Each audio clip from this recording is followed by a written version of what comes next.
Business Awareness Hour with Norman, the Awareness Guy. Now, let's start the show.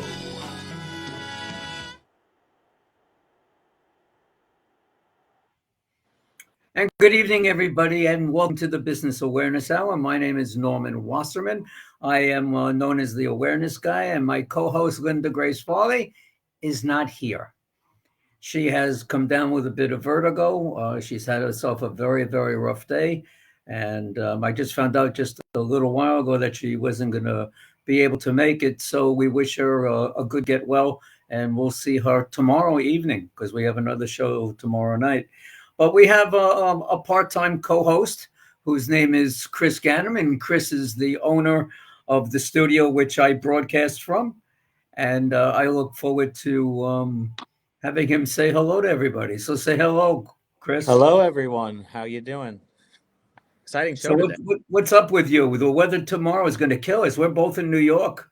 What did they say? We're going to have 12 inches. Then they said it's going to be 6. Yeah, they were confusing us a little bit, but I'm happy we're only getting an inch because I have to drive to Brooklyn, and I don't want to do that, regardless. You got to shoot tonight?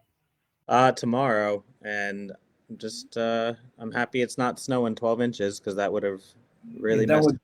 That would put a little damper on things. By the way, in case anybody is interested, Chris has a huge studio, does everything that you can think of, SEO, marketing, photography, every type of internet advertising, AI. He does it all. Him and his bunch of Indians will take care of that. Speaking of which I don't know why I just said that, but our guest tonight is very unique. In the 8.5, 9 years that I've done the show, I have had many an author be on the show, all different types of authors and so on.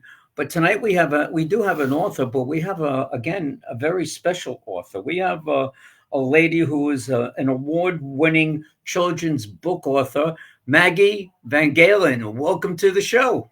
Hi, Norman. Thank you. Hi, Chris. Hey, how you doing? I'm excited to be here. Look at that smile. I'm telling you, that's the reason why I wanted you to be on the show. The smile alone will do that. You happen to be not just an award-winning children's book author. You are a terrific business lady. You've done a lot of different things. The purpose of this particular show is to get people to know what it is that you really do. Behind the scenes, how you got started, other businesses, and so on. We want people to know who you are, create the awareness, and when the time is right, to make a phone call to you and say, hey, I saw you on the show, on the Business Awareness Show, and I could use some of your help. So let's start off with a little of your business history, and we can get the everyone generated and tuned in, and here we go. Awesome. Well, thank you very much for having me. Yeah, my business life, I sort of liken it to like a cat. Like I've had 9 different lives in different businesses. You've had 9 businesses? No, but lives. Oh, you had lives within the business. Yes. Okay. And writing is my thing. Words are my gig, right? So everything that I've done, those are kind of the guardrails to my business.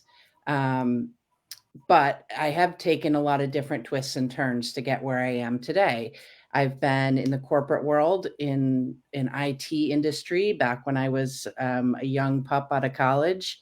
And from there, I went more into marketing, but always sort of maintaining the creative writing piece. And then lived in London for 3 years. You worked in London? I did work in London. That's great. Yeah. I worked for The Economist, which that was a client of mine. What's that? That was a client of mine, as a matter of fact. I used to be a headhunter. I was a corporate recruiter. Okay. And that was actually a very good client of mine. Yeah, it's an amazing organization. Yes. I would love to say that I wrote for them, but I didn't. I was in their conference division.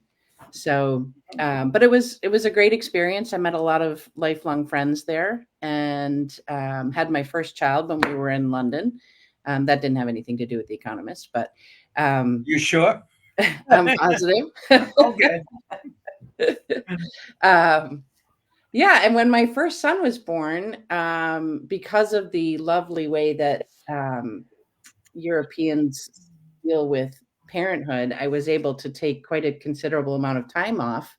And I started sort of recreating some of the stories that my dad had told me as a child growing up to my newborn son. And I continued to do that.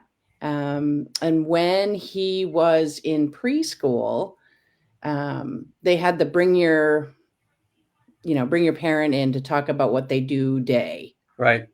And, the firefighters and the nurses, everybody came in and talked. And my son said to me, Mom, you have to come in because you're a storyteller and you're the best. And that's what you do. And I was, like knife in the heart, like, oh my God, of course I would come in. So I went in and I told the story, which was The Adventures of Keno and Ernest, the first one that I had created. Keno, say that again. Keno, Keeno, and Right. Ernest. Keno's a little monkey and Ernest is his best friend, an elephant. General premise, Keno always gets in trouble. Ernest has to get him out. You learn some life lessons along the way.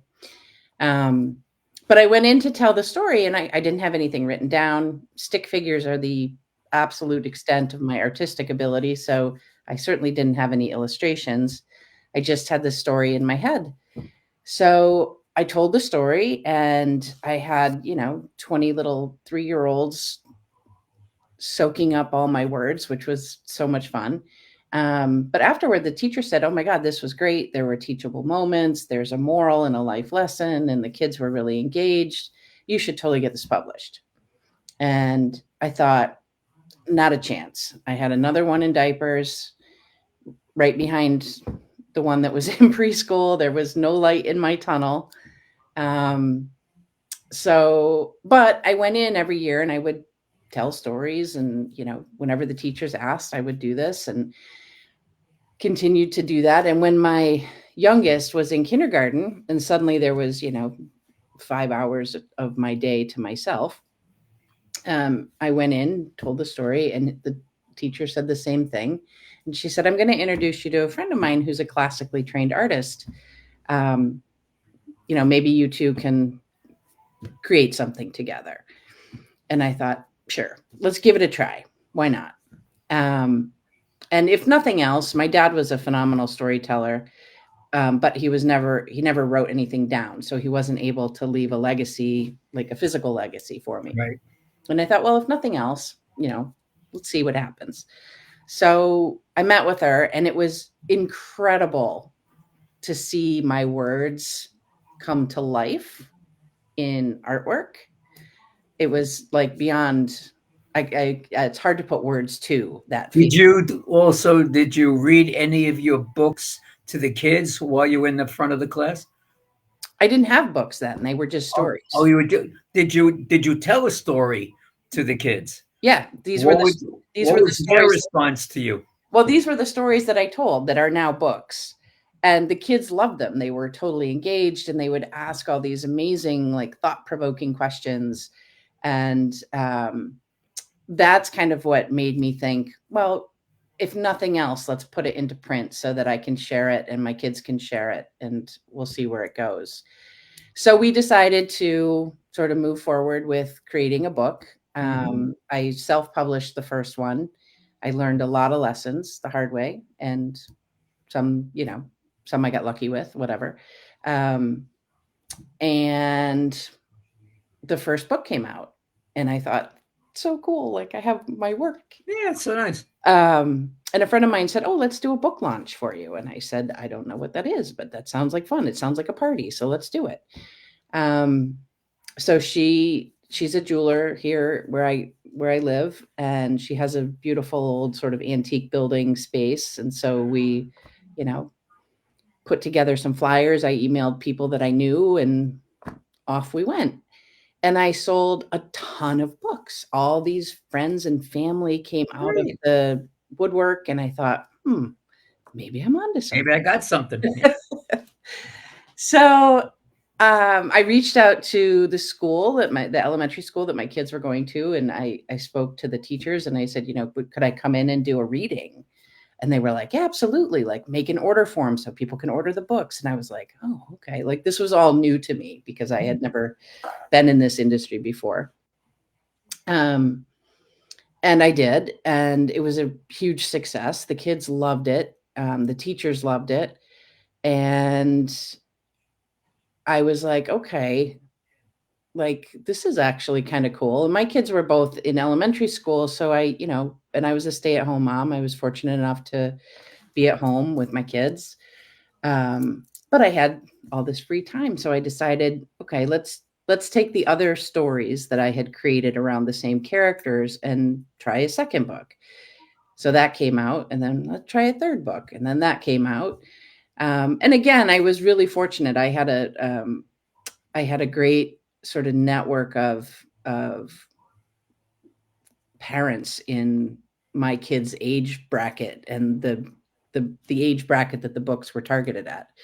How many different characters in all, and we're just changing the topic just for a split second, is how many different characters in total have you come up with? Or has it been the same characters from book to book to book?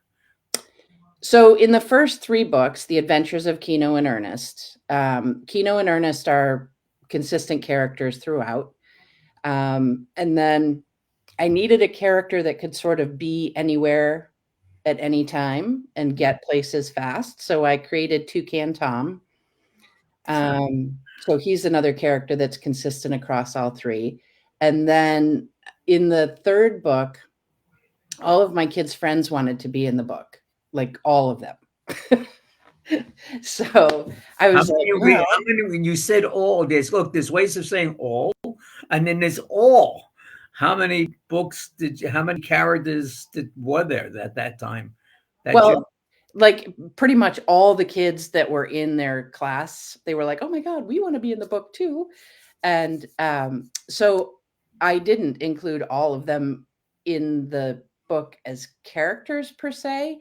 But what I did was I came up with this game at the end of the book where you create a character for yourself and then you go back and retell the story with you in it. So, and I gave some examples. So I gave examples of all my kids' friends as animal names. So they are in the book. They're just in the back as examples for the game. And where did that lead? So those 3 books, again, were, mildly successful. I don't have I don't have a background in being a publicist or publishing books, that type of thing.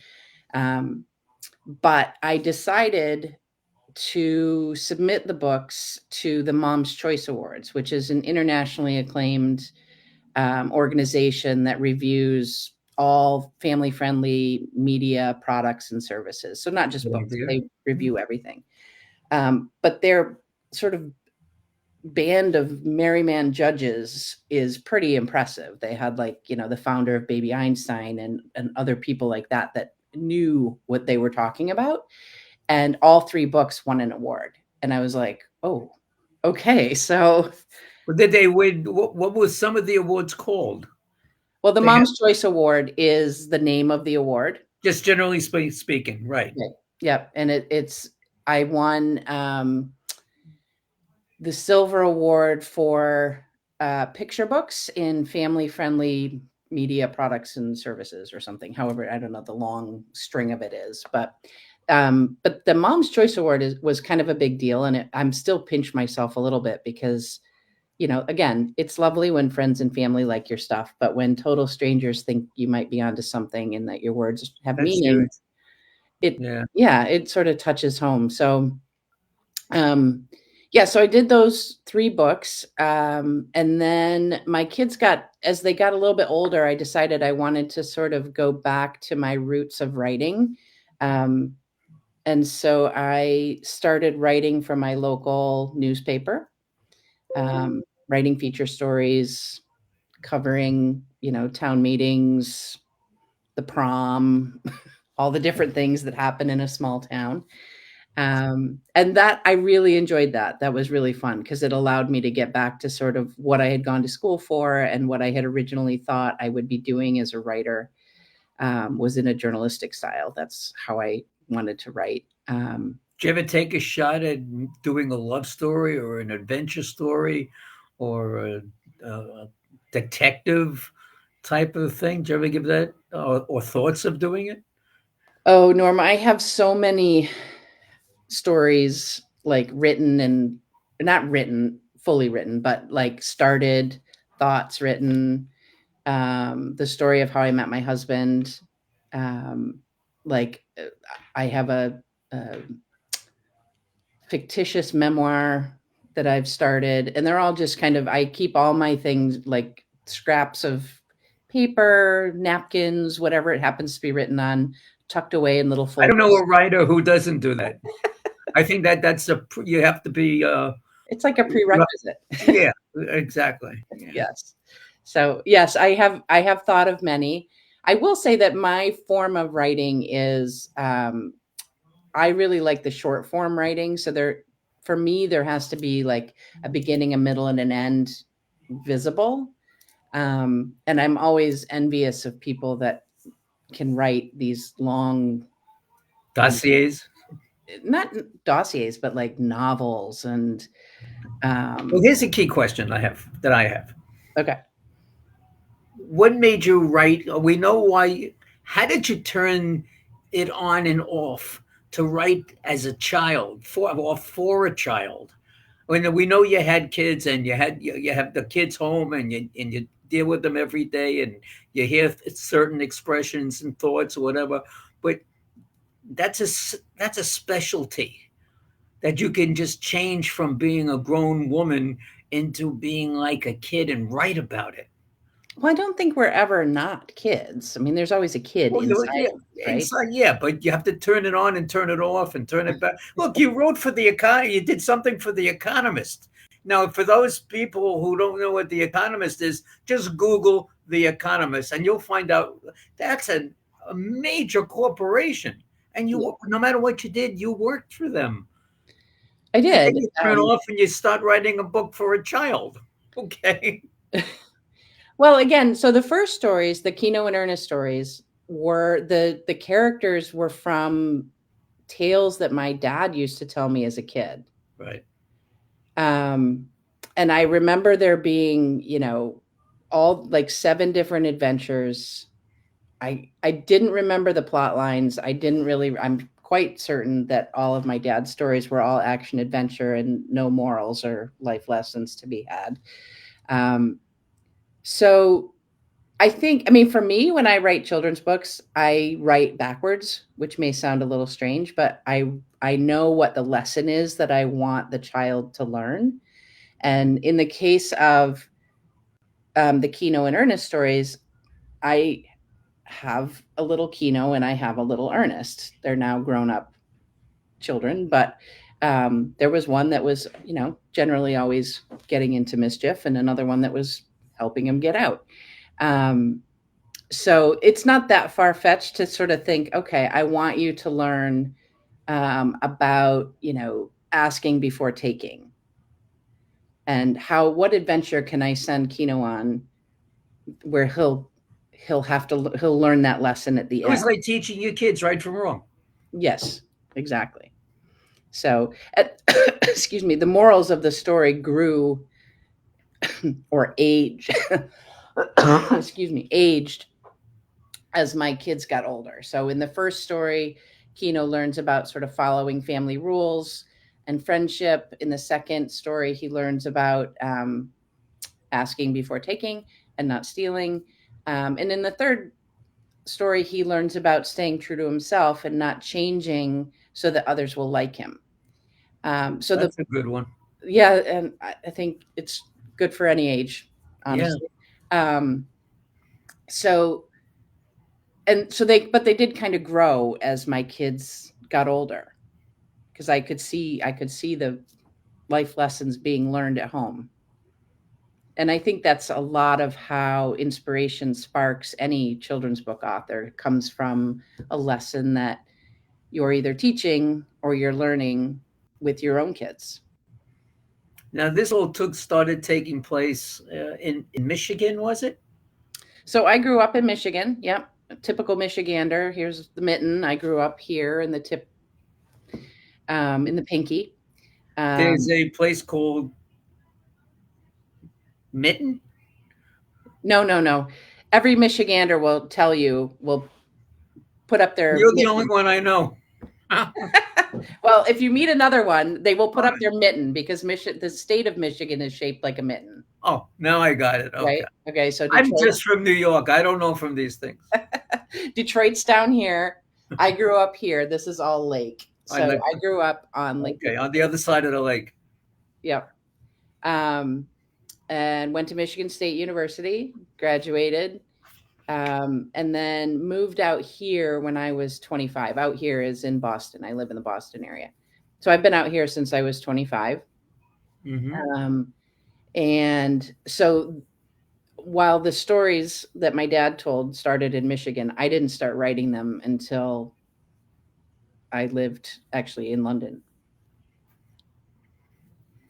So. And then, okay, so then that was 3 years. Then we came back, and you did you go back to Michigan, or did you go to Boston at that time?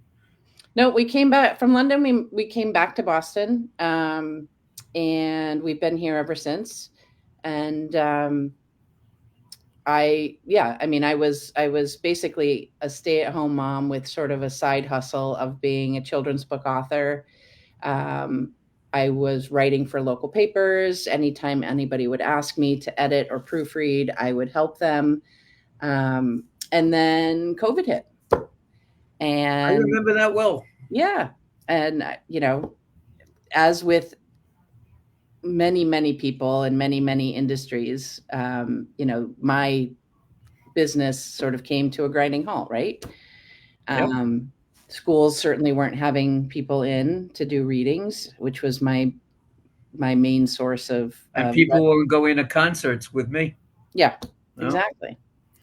So over a glass of wine with two women that I respect and know very well, I was complaining about what was I going to do. My kids were getting older. They were in their teens now. They didn't really need me as in the same ways. And she said, "You're a fantastic writer. Why don't you make that your business?" Yeah. And I was like, really? Like, would people hire me to do, like, I didn't know. Basically, when you won these awards, was the award winning prior to this or after? Prior. Okay, prior. So you knew what you were going to get into. You already won 3 awards for this. Yes. And I'd won several other awards for the books as well. Once I started submitting to a couple of other places as well. But like any creative person, there's always that sort of, perfectionist doubt in the back of your mind that, right. It's not easy. And, so I was like, all right, well, I'll give it a try. And so I sort of sat down with them and we figured out like what that would look like for me to run a business. Like, what would I charge? How would it look? Mm-hmm. And yeah, that kind of launched right around COVID was when I sort of went, okay. And everything was going online anyway. So it was perfect timing for me because I could do all of my work online and I wasn't restricted to a geographic location. And not only that, you already had your characters, you had the characters all lined up, you had storylines all set to go, and you just never played with them. You never put them out there until those 2 ladies, and I think you all got a little bit tipsy, from the wine that you were drinking. I'll never admit. Oh, this will be a good idea. Why don't you try this one, babe? I'll never try. I'll never admit to anything. Are you also an illustrator? Can you nothing? Literally stick figures. I can do a mean stick figure dinosaur, but other than that, that's I'm about lucky I can print my name. it. So, but thankfully, I mean, the first book came out in 2011 was when it was first published. It's seen a couple of different renditions since then, as I've learned. But along the way, I have met some amazing artists and illustrators and publicists and people at all different ends of the spectrum of book publishing. Like I said, I've learned a lot of lessons the hard way, but I've also met a ton of people that can sort of do the things that I can't. And it's been an amazing ride. I love it. And then right at COVID, when that started, through sort of a random sequence of events, I met the my now co-author of my next series, which is the King's Day Out series. Could you repeat it again? The King's Day Out series. King, Kings, Kings, Dayout. Yep. Okay. King's Day Out. So King is my dog. Oh, And he's so cute. Thank you. He's a 125-pound Bernese Mountain Dog. Good for you. Yeah. Is that your character, or do you really have a dog like that? Oh, I really have a dog like that. Wow. Yeah. He's awesome. He's a huge ball of love and fur and slobber, and he's just a Does he keep you warm? Yes. He likes to sit on my feet. I got to just tell a little side note. You know, I'm in the music business. I do. I'm doing a concert in November for a dog retreat, animal rescue, whatever. So I'm trying to think of a well-known group that I can bring in, something a little bit different, and entertain the people that haven't seen this group in years. Okay, so Canada had put together, well, not Canada, but this group came from Canada. They're called Three Dog Night. I'm sure you've heard who they are. And you say, yeah, okay. Until yesterday, I had no clue on what Three Dog Night meant. Do you have any idea what it means? I don't. Okay. Up in Canada, where it gets really, really cold, everybody kind of like cuddles to keep warm, especially when they go to sleep. Okay. Well, at night when they went to sleep, if you had three dogs, they were in bed keeping everybody nice and warm and snuggly. So it became, it either was a 2-day night or a 3-day night. Got it. And that's how, and I just felt, and the charity was very interested in having a group like that. They thought it was pretty cool idea. Oh, that's awesome. That's awesome. It's a little different. I didn't mean to interrupt you. Just a little side note. That's why I asked about it, because that's a big dog. It is a big dog. Yeah. Yeah, he's a big love. He's a big love. He's a mush. He is. He's a mush. That's it. You want what's also called a wordsmith. Mm-hmm. Correct? What is the real definition of is that someone who can write anything, do anything with words? Is that how it is? Do you write blogs? Do you do resumes? What can you do for a company that needs someone to write? So I think of a wordsmith, like a wordsmith is to words as a blacksmith is to metal. So a blacksmith can, mold, form, forge, create, taking metal and turning it into something beautiful. Mm-hmm. And to me, that's what a wordsmith is.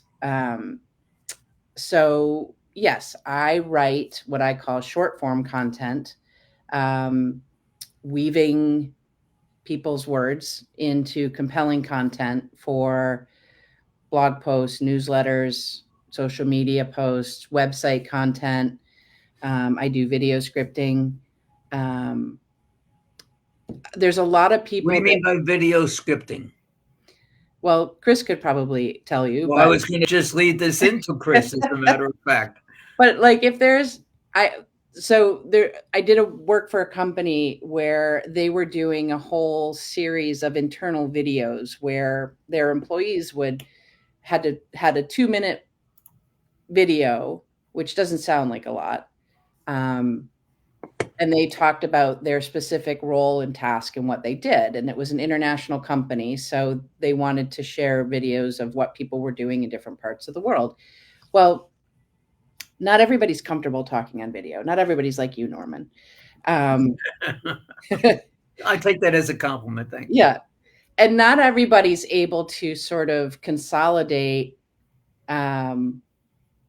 what they do into 2 minutes. And some people sort of freeze where they can't think of anything to say. So video scripting comes into play. I would interview the person and then I would create a 2-minute script for them that they would then read as part of their video. Chris could definitely use somebody like you. I'm speaking for Chris. I'm Chris, here. Are you there? I'm enjoying the conversation. I'm glad I'm participating a lot here. You know what? I got a great idea. Why don't we just take a short break right now? We'll be back in just like in less than a minute. Stay tuned, everybody. Good evening, everybody, and welcome to Friend Entertainment USA. My name is Norman Wasserman. I am also known as the Music Man. Let me just tell you a little bit about Friend Entertainment. We put on concerts for charities, and we do that everywhere from New York to Las Vegas. We do R&B, Motown, rock and roll, jazz, whatever it is that you wish. Friend Entertainment will deliver the best of the best for you and your charity. Here are some of the names of the talent that have performed with us on our stage. Stevie Wonder, Tina Turner, The Temptations, Earth, Wind and Fire, the one and only ELO, Elton John himself, Kool and the Gang, and the fabulous Donna Summer. Go to our website, friendentusa.com. That's www.friendentusa.com, or feel free to call us at 631-698-9696. 631-698-9696, and we'll see you at the next show. Okay, we got to fix that, Chris. Okay, Chris? I heard it play your phone number. Must have froze on your screen. I guess it freezes every week. It must be. Well, let me ask Maggie, did you hear his phone number at the end? Yeah, twice. Yeah, there you go. He always thinks that the two of you are against me now. I appreciate that.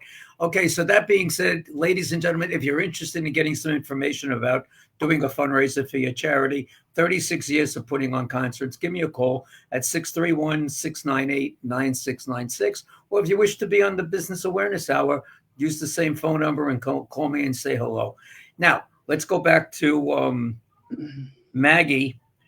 And let's pick up where we left off. And I forgot where we left off. We were talking about, working with Chris and being a sort of like a script writer. Yeah, I mean, that's one of the types of writing that I do. And that's definitely kind of my day job. So what I did when I pivoted my business to be to do more writing for hire, I pushed the books into sort of the passion side of my life. So they, allows me to work with some charities. Right now I'm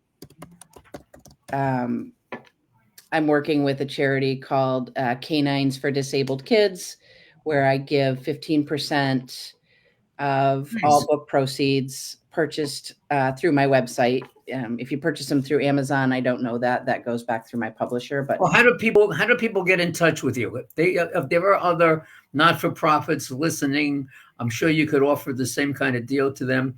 Chris, can we put up contact information, please? Yeah, people can email me at maggie@maggievangalen.com, or they can go onto my website, maggievangalen.com. And yeah, we can definitely talk. I work with charities in 6-month blocks. So I've been working with Canines for Disabled Kids. It started in November and it goes through May 1st. And again, 15% of all book proceeds will go directly to them. So I try to find charities that are related to either animals or kids or both. Maggie, you know what I'm going to do? I'm going to introduce you to this client of mine that I'm going to do the show for. Yeah. An animal retreat, dog rescue. Okay. So that would be a perfectly for you. Yeah. So, but yeah, so I love what I do in terms of being a writer. I find that my sweet spot is working with companies, small businesses that have a lot to say but don't always say it very well. So if you think lawyers, doctors, accountants, Yeah. um, they've amassed this wealth of knowledge, um, but they don't always speak the language that their potential client wants to hear. And I have a knack for sort of capturing their voice, and their words, but written in a way that's, you know, Do you work with say speakers from a speaker bureau, or so someone who's articulate on stage but needs someone to write the information? so I'm not, there's a couple things that I'm not. I'm not a speechwriter. That is a different, and that's a whole industry in itself. Right. I'm not a grant writer. That's another industry. And if you're familiar with nonprofits, which you are, you'll know that that's a whole different Correct. beast. And I'm not a ghostwriter. So ghostwriting is if you were to come to me and say, Maggie, I'd like you to write my book for me. I have, years and years of experience, and I think it would make for a great novel or whatever. That's not me. So again, ghostwriting is a whole industry of itself. You ever do a book for a family? Like the family's life, like say they came from Europe and they landed in Michigan, and dad started a farm, and there's pictures, and there's because I know a couple of people that do pretty well with that kind of stuff. Yeah, I mean, again, that's ghostwriting. So if they're going to write it, Oh, okay. I will happily edit and proofread it for them. And I do developmental editing as well, which is sort of the big picture. Like, this is a great concept, but you need to expand on it. But I do know several ghostwriters, and I'm not afraid to refer anyone to anyone. You may know, Norman. I send people your way all the time. Yeah, once in a while. Once in a while.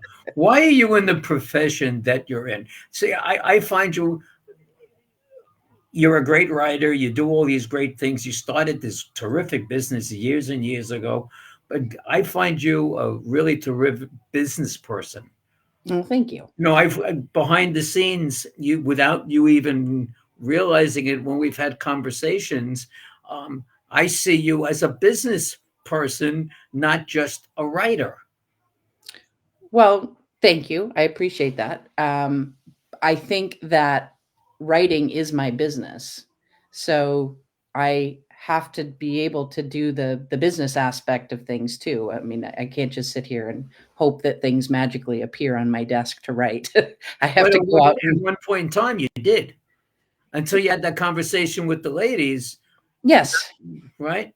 Yes, exactly. And I would say I wasn't per se a business person then. I've learned a ton about running my own business. I now have a business coach. I have a bookkeeper. I have my technical You're the business guru. coach that I know. I don't think so. Okay. Her name I is was Kimberly. leading into something, who out of our networking group. Okay. But that was a good move to say you really. Oh, okay. Yep. So no, her name is Kim Ravita. She's amazing, and she's been my coach with me for years. And she's to when I edit somebody's work, I don't have a soft fuzzy filter when I edit people's writing. I just Chop. I edit. And she has the same when it comes to business. I mean, she's kind and supportive, but she tells you like it is. And I think, and she makes you see things. Like I come to the conclusions myself, but she guides me along the way. And I needed that. So, and as a creative person, I don't know if this falls true for all creatives, but there are certain things that I am not good at. I mean, I've been writing since I could hold a pen, literally. Um, but when it comes to like bookkeeping and technical stuff, Right.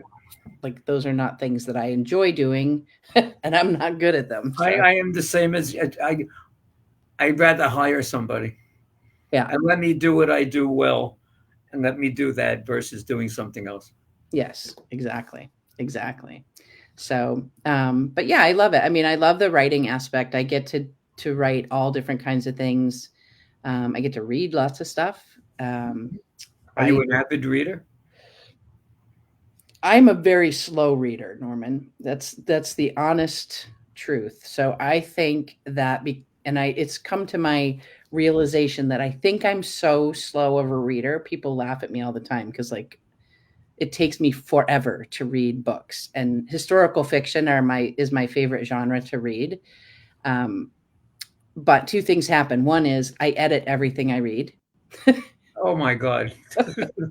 So I'm always reading word for word, which makes You for ever rewrite it no, in your mind or on a piece of paper? Oh, you should have wrote this like this.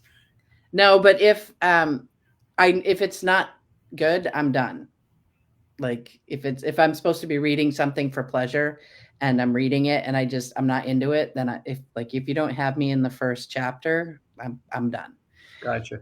Um, but yeah, so I read a lot in the sense that I do a lot of editing and proofreading of manuscripts. So I read a lot of that. Do you do that for a publishing company? Is that how that's done? They hire you to read and critique? I do that as well. And then I also do author consulting. So because I have so many years of experience, people would come to me and say, "Hey, I think I have a book in me and I'd like to write it. Can you help me?" I I created it's like a mini consulting. It ends up being a lot of editing and proofreading, but it's also hand holding and sort of lessons learned and um, contacts. Why don't you become a publishing coach? Add that to your list of things to do. And No, seriously. I mean, you do them all for yourself. It's really not a learning situation that you have to do. You just like the person who doesn't want to do it because they don't do it well. Those are the people that would probably come to you. If I was a writer, I would come to you and say, "Hey, I need help with this, and I don't have time, or I don't want to be bothered, or whatever." so I do offer that. I don't call it a publishing coach. I do call it like author consulting. And it depends a little bit on what their expectations are. If they want to be the next Tom Clancy, I'm probably not your gal. But if you want to see your, writing that's been tucked away in the nightstand for 20 years, you want to see that In published print, right? in print, then I can help you get there. And So again, if that would be something I like the coach or the consultant. yes, right. So I do that. And I love doing that as well because I get to read some really amazing things. You've written a lot of stories. You've created different stories and so on. You must have in your file and up here um, interesting stories that you've created or came across or were involved in. Can you share a couple with the audience Interesting stories like that people have written. about you? It just things that maybe stories that you wrote about some people that were interesting to you, which will hopefully be interesting to the audience. Well, Like, I had the opportunity. It's probably one of my proudest and favorite interviews that I ever did. I had the opportunity to interview Jeff Kinney, who's the author of oh my god, now I'm going to blank on his Diary of a Wimpy Kid. Sorry. So he's the author of Diary of a Wimpy Kid. And he came out here. There's the Newburyport Literary Festival, which takes place in Newburyport. And he was one of their guest speakers. And the newspaper that I was working for sent me out and they were like, "Do you want to interview him?" I'm like, "Oh my God, yes." Like my kids loved his books. His story was phenomenal because he actually wanted to be a comic book writer first, adult comic books, and sort of morphed into this, amazing children's book author who has so many books. And now he and his wife have revitalized their whole downtown by creating a bookstore with a coffee shop and bringing in all kinds of, it's amazing. So that's probably one of my favorite stories of what I got to write about. That was always very fun. Well, you have a couple of personal stories, like there's something about a fence. Oh yes, this is how I this is how I liken being a business owner. So it's been about 10 years ago now. I jumped a fence and epically failed the dismount. I was Oh, you were on a horse.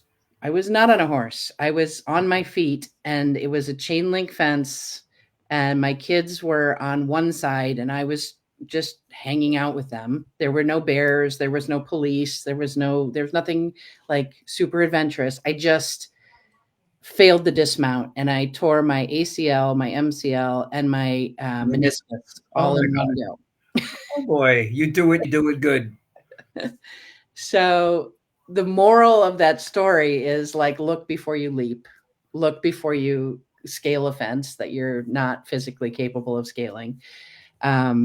And I kind of liken that to like owning your own business. Like you have to, proceed with caution. You have to take risks. Of course you have to take risks, but just be careful. Just be careful. Risks are important. Indeed. Indeed. You gotta, I always try to teach my kids, try. You gotta try. You'll kick yourself. If you don't, you can fail. Failing is okay. Right? But if you don't try, you're going to be really upset. Sometime in some part of your life, you're going to get really pissed off and annoyed that, gee, why didn't I try this? Or why didn't I go? Why didn't I date so-and-so? Why didn't I take the job that was offered to me right out of school? You got to try. Yeah, I always sign my books and sort of live my life mantra, which is the sign behind me, with always follow your dreams. Because I think it's so important to have like an end goal in mind, or a big dream, no matter how big it is, and keep it in the forefront of your mind. I mean, life is going to take you on so many different paths, and that the road to that dream is not going to be a straight one. It's not always going to be a smooth one. There's going to be detours and potholes, and especially if you live in the Boston area. But I think as long as you keep it in the forefront of your mind and you're working towards it in some way, shape, or form, you'll get there in the end, and you'll find, the happiness and the peace, sort of the holy grail that you're looking for. So yeah, that's my sort of wisdom for the evening, is always follow your dreams. And you did. When you hurt yourself 10 years ago, you had plenty of time to sit down and write, watch TV, create something along the way, because you're a very creative person. What did you do? How long Um, did it take you to heal? um, so yeah, I mean, keep in mind, my kids were still young, so I was chasing after them and going to sporting events at the time. Um, so it took me a long time, because I had to have surgery, and then a year later I had to have surgery again because it didn't quite go as planned. So I was out for a couple of years. Whoa, that's a long time. Yeah, I mean, I wasn't out, like I could walk around and, well, hobble around and do things like that, but um, probably the biggest impact it had on me is my passion, apart from writing. My like personal passion is skiing, downhill skiing, and I've skied since I was 4. I've been a ski instructor. I've Um, raced. And I couldn't do any of that anymore. So I that see a was children's book about skiing. there you go. So yeah, so I mean, you just have to like sort of get over it when you have kids, right? You just have to move on, and Suck that's it the up. life lesson with business too. I mean, Yep. when life throws you lemons, you just have to kind of squeeze them, make lemonade, move on to the next next thing. You're very, you just got so much going on, within yourself. Where do you provide your services? I mean, I would imagine you're international. Yeah, I mean that because my services are not it's not geographically specific. They can be anywhere. So yeah, and anybody can reach me. Just email me or send a Well, let's message put to it up me. again on the board and see if let people see Maggie at MaggieVanGalen.com. The website is the same, Correct? MaggieVanGalen.com. That's right. And Maggie will return phone calls. I will. I promise.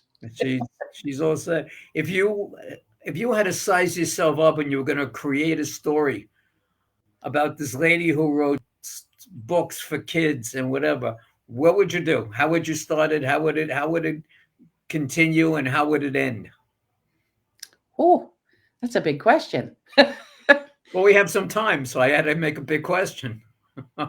So I will tell you, Norman, and I haven't. You should be proud because I haven't shared this with anybody publicly. But I have a story.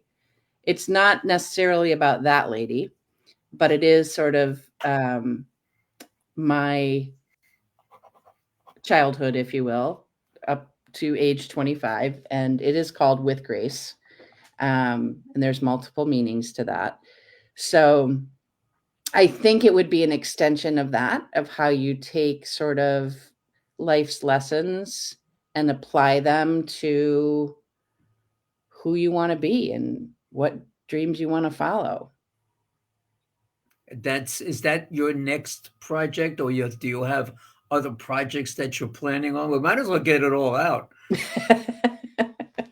It's the tell-all exclusive.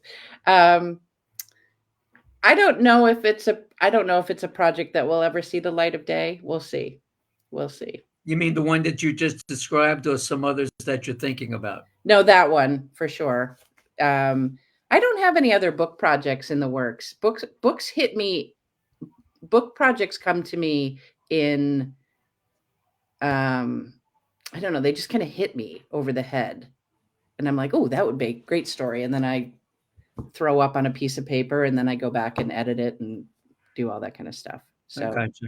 that's how children's book stories come to me. I'll see something and be like, oh, I like that.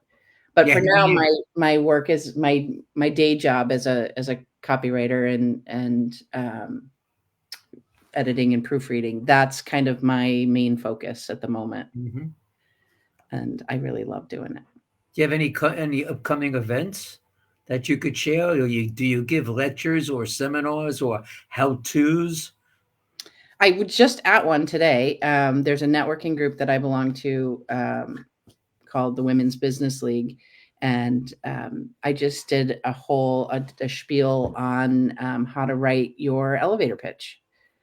So I'm always open to training sessions, anything revolving around words and wordsmithing. I'm happy. Did you ever think about doing something for NRG or other networking groups? I mean, you got a lot of talent, and there's a lot of people there. Someone needs to use you. Thank you. I've had quite a few NRG members that I've done some work for, so I've been happy with that. In terms of the doing classes and workshops, that type of thing, I'm always open to them. I haven't really developed any yet, so I kind of develop them as they come along. Been more focusing on doing the actual writing for people, so maybe that's a project I could work on. We're thought provocative here. Absolutely. We're trying to create. Well, believe it or not, it's just about the witching hour. I told you it was going to be fast. It goes fast. Yeah.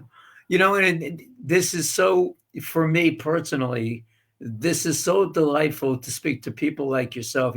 We both belong to a networking group, the same networking group, but we don't get an opportunity, to do something like this. Even when we do one-on-ones, they're not like this. And in essence, what this really is a one-on-one. We're getting to know each other a little bit better. Absolutely. Absolutely. And when I do these shows, to me, they're very enriching. Yes. I get to learn a little bit more, so I know better now how to help you. Yes. And because now I've seen your ad, although I had a good feeling. Like my outfit, I had a nice little suit on and a tie and stuff like that. Yeah. And that was actually, that picture of the audience was at one of my Donna Summer concerts. That was yeah. We took pictures, obviously, and we put it up there. So that was one of my Donna Summer shows. Oh, that's awesome. Yeah. Well, I thank you so much for being. You just took a deep sigh and said, "Oh, we're done. I made it through the hour." No, that was my thank you for having me clap. Well, it's my pleasure. It's my pleasure having you. I knew you'd be a great guest. Oh, thank you. Thank you. This was awesome. I really enjoyed it. I call it like a fireside chat. It's nice. It's relaxing. You have a drink. What are we talking about? We're just talking about ourselves. Yeah. With an emphasis on the guest. So I thank you so much for being on the show. I want to say goodnight to the audience. Don't go away. Just want to have a couple of words with you, and we thank you for being here tonight. Thank you very much. It was a great show. Thank you. Okay. Ladies and gentlemen, I hope you enjoyed tonight's show. We're going to be back again tomorrow night. So if you would like to tune in, I'm not going to tell you who's going to be here tomorrow night. Number one, because I don't remember. And number two, I want you to be surprised. So good evening. I thank you for tuning in, and we'll see you tomorrow night, 7 p.m., the Business Awareness Hour. Thank you so much. Good night.